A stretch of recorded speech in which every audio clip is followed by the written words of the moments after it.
Hello, hello. Good morning sa Pinas at good evening dito sa Middle East. Happy graduation sa ating isang buwan na Ramadan.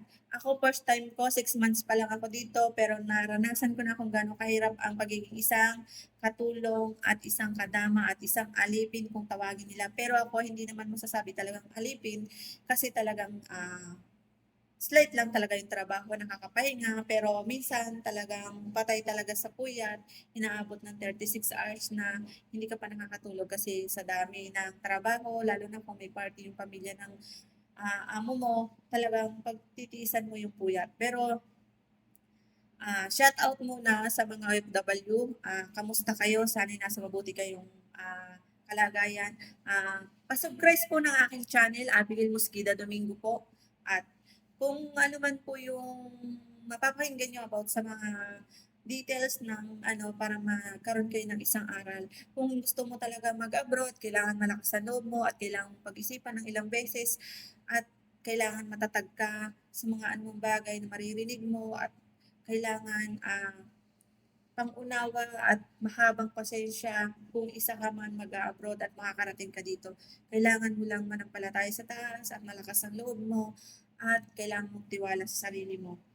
Sa lahat po ng gustong mag-abroad, hindi biro ang pagiging isang OFW at mahirap, mahirap na masarap.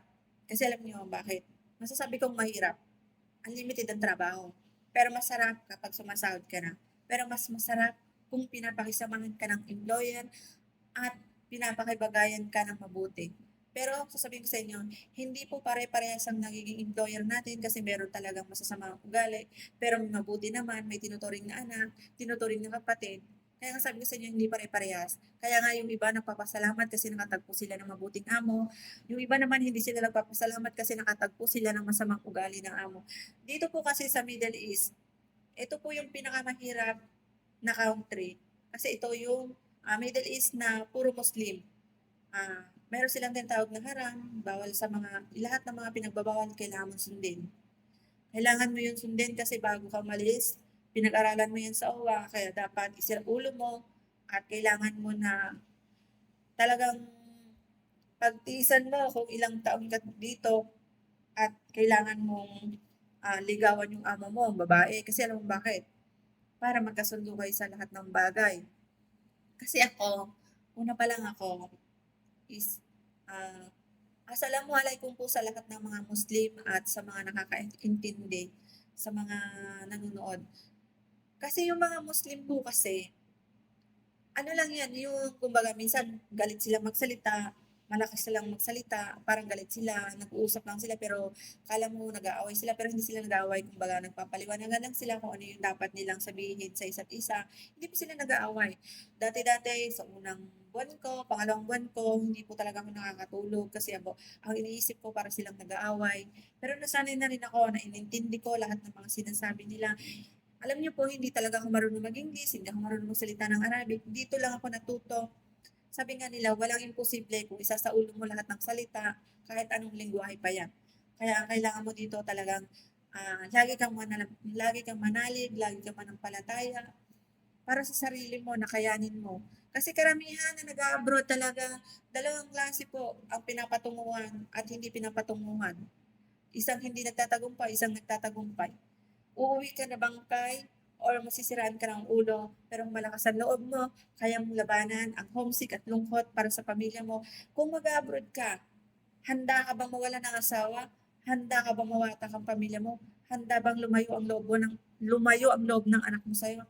Siyempre, di ba ayaw mo? Kaya ang ipapakiusap ko lang sa mga may asawa sa Pilipinas, konting awa sa mga asawa nyo kasi hindi biro ang pagtatrabaho bilang isang OFW. Hindi po biro ang isang sinapalaran namin dito. Kasi alam niyo, buti pa ang kalabaw. Nakakapahinga sila ng maayos, nakakain sila ng maayos. Kaming mga nandito, hindi lang namin pinapakita, sumusubo kami, tumutuloy yung luha namin. Sumusubo kami, iniisip namin yung pamilya namin. Nagkakape kami, iniisip namin na timplahan yung gatas ng mga anak namin, pero hindi namin magawa kasi nandito kami sa abroad. Nagsasakripisyo kami. Nagsasakripisyo kami para maibigay namin yung gusto namin sa pamilya namin.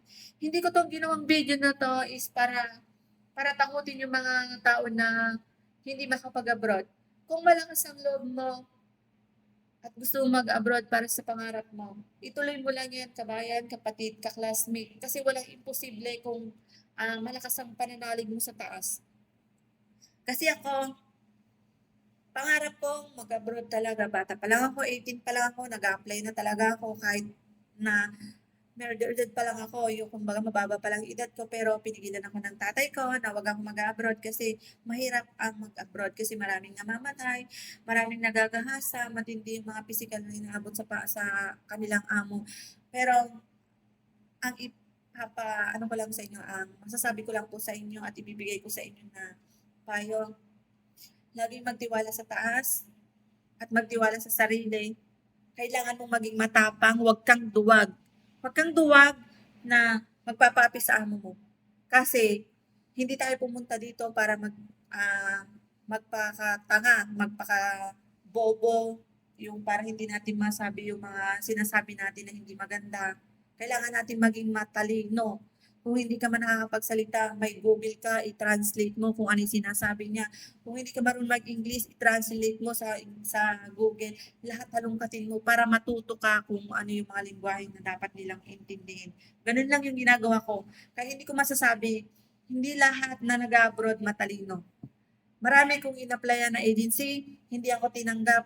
Ang sabi lang sa akin, maganda kang babae, pero hindi ka marunong mag-English. Paano ka makaiintindihan ng amo mo kung hindi ka marunong mag-English? Minaliit niya ako. Pinuri niya yung kagandahan pero minaliit niya yung katulad ko na hindi nakapagtapos, walang pinag-aralan, tanga, bobo, parang ganun na yung sinabi sa akin, maganda ka nga pero wala kang alam magsalita ng English. Paano kayo magkakaintindihan ng amo mo, wala kang alam sa pag-i-English, hindi mo mabigkas yung salitang pag-i-English. Paano ko maiintindihan yung pag-i-English? Kung yung pag-i-English niya, eh minamadali niya, kung kung tinuturuan ka ng maayos ng agency sa pag-i-English, kung minamadali ka, paano ka matututo, di ba? Kailangan mo mahinay ka magturo, kailangan mahinay ka mag-tutor para maintindihan ng isang tao, na isang aplikante, di ba? Ngayon, doon ko na-realize sa sarili ko na kahit wala kang pinag-aralan, kahit wala kang sinasabi nila na wala kang talino, pero kung ipagkakalob sa'yo at ipagpapanata mo at papanalangin mo sa taas, magiging matalino ka, daig mo pa ang may diploma. Alam mo bakit? Yung diploma, plataporma sa mga taong matataas ang pinag-aralan. Doon dapat nila ibinabagay yung diploma.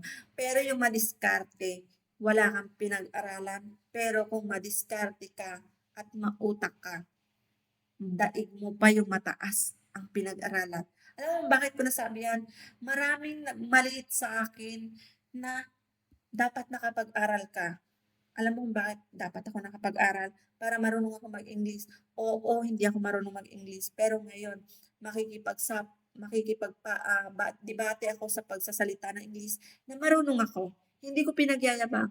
Kumbaga, habang nandito ako sa abroad, nag-google ako, pagsasalita ng Arabic, na unti-unti ko natututunan. Kaya ikaw, huwag kang matakot na sumubok mag-abroad kung may pangarap ka sa pamilya mo. Pero ito lang bibitawan kong salita, hindi lahat ng nag-a-abroad nagtatagumpay, hindi lahat na nag-a-abroad swerte sa amo, hindi lahat na nag-a-abroad nagtatagumpay na buo ang pamilya. Kaya kung isa ka na gusto mong mag-abroad at kaya mong kumita sa Pinas, maraming opportunity sa Pinas na pwede mong magtrabaho na kasama mo yung pamilya mo. Kaya lahat po na nakakapanood sa mga reels or YouTube, dito tagos talaga sa puso mo yung mga taong nagmamaliit sa'yo na ang ganda mo pero wala ka, bobo ka, hindi ka marunong mag-English, minaliit pa ako, daig ko pa ang may pinag-aralan sa walang pinag-aralan. Yung matalino ka nga, bobo ka nga, walang ganon. Kasi walang pinanganak at walang, inano ang Diyos na bobo ang isang tao. Kahit wala kang pinag-aralan, ang kailangan mo pakikisama, pasensya, respeto. 'Di ba totoo po? Hindi ko po nilalahat. Mas maganda, oo, talaga matalino, matalino ka, may diploma ka, madiskarte ka, matalino ka. Diskarte, pakikisama ang dapat mong gawin. Kaya sa lahat po ng mga nanonood sa aking YouTube channel, pa-subscribe po para sa mga tao na makapulot ng aral about sa mga nag-a-abroad na hindi biro ang pagiging isang OFW. Nakikita niyo naman, 'di ba? Karamihan dito sa Middle East, umuuwing bangkay. Nakakalungkot lang, meron din na naman tayong kababayan na hindi inintindi ng agency, namatay siya sa kanyang sakit, na umalsa na lang yung katawan niya, yung nagrereklamo siya sa agency pero hindi siya pinapansin, arte lang daw yun, o 'di ba? Kaya ikaw, sa mga ano, nagpapasalamat pa rin kami sa aming agency na kahit nandito kami, kinakamusta kami, tinatawagan kami, tinitingnan kung anong lagay namin, sinasabi namin okey lang kami. Dahil walang araw na hindi ko talaga pinapabayaan ang pagiging, maging manalangin sa araw-araw, maging mabuti yung amo ko hanggang sa matapos ang kontrata. Kaya shout out sa mga OFW, proud ako na isa ka ring OFW, proud ako na nandito ka sa Middle East, nakikipagsapalaran para sa pamilya. Pero hanggang dun lang talaga tayo, nasasawi, nawawalan ng asawa, lumalayo yung loob ng anak, kasi hindi pa nila naiintindihan kasi maliit pa sila, 'di ba? Mas maiintindihan nila kung magkakaroon na sila ng pag-iisip, mga matured. Kaya kabayan, proud ako sa inyo, lalong-lalo na sa matatagal na dito, is kung talagang makikipagsapalaran ka at baguhan ka pa lang, lakasan mo lang loob mo. Ihanda mo yung sarili mo sa pagiging isang katulong, isang kadama, alipin, at ihanda mo yung mga salita na maririnig mo sa mga anak ng amo mo. Yun lang, hindi kita tinatako. Proud Filipina and proud kadama.